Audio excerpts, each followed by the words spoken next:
എന്റെ വാപ്പ മരണപ്പെട്ടു പോയി. ഉമ്മ പാവാണ്.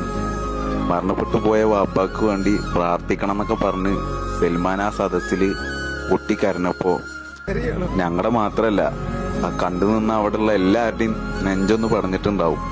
പ്രിയപ്പെട്ട സൽമാൻ നാം എല്ലാവരും ഏറ്റവും കൂടുതൽ സ്നേഹിക്കുന്ന ഒരു വ്യക്തിയാണ്. തൻ്റെ ഉമ്മയെക്കുറിച്ച് പറയുമ്പോൾ, തൻ്റെ ഉപ്പയെക്കുറിച്ച് പറയുമ്പോൾ തൻ്റെ കണ്ണിൽ നിന്ന് അറിയാതെ കണ്ണീരൊഴുകിക്കൊണ്ടേ ഇരിക്കുകയാണ്. അള്ളാഹു സുബ്ഹാനഹു വ തആല ഒരുപക്ഷെ ഏറ്റവും കൂടുതൽ ഇഷ്ടപ്പെടുന്ന ഒരാളായിരിക്കാം സൽമാൻ എന്നുള്ളത്. ശരിക്കും പറഞ്ഞാൽ ഏറ്റവും ഭാഗ്യം ലഭിച്ച മാതാപിതാക്കൾ ആരാണെന്നറിയോ? മാതാപിതാക്കളുടെ മരണശേഷവും ആ മാതാപിതാക്കൾക്ക് വേണ്ടി പ്രാർത്ഥിക്കുന്ന, ആ മാതാപിതാക്കളെ ഓർത്ത് കരയുന്നൊരു മക്കളെ ഈ ഭൂമിയിൽ മാതാപിതാക്കൾ ഉണ്ടാക്കി വെച്ചിട്ടുണ്ടെങ്കിൽ അങ്ങനെയുള്ള മാതാപിതാക്കളാണ് ഏറ്റവും ഭാഗ്യം ലഭിച്ചവരെന്ന്. ഓരോ മാതാപിതാക്കളും പല കാര്യങ്ങൾക്ക് പ്രാർത്ഥിക്കുമ്പോൾ ആ പ്രാർത്ഥനയുടെ ഇടയിൽ നമ്മൾ പ്രാർത്ഥിക്കേണ്ട ഒരു കാര്യമുണ്ട്. പടച്ച റബ്ബേ, എനിക്ക് നീ നൽകിയ മക്കളെ നീ സ്വാലിഹീങ്ങളാക്കണേ.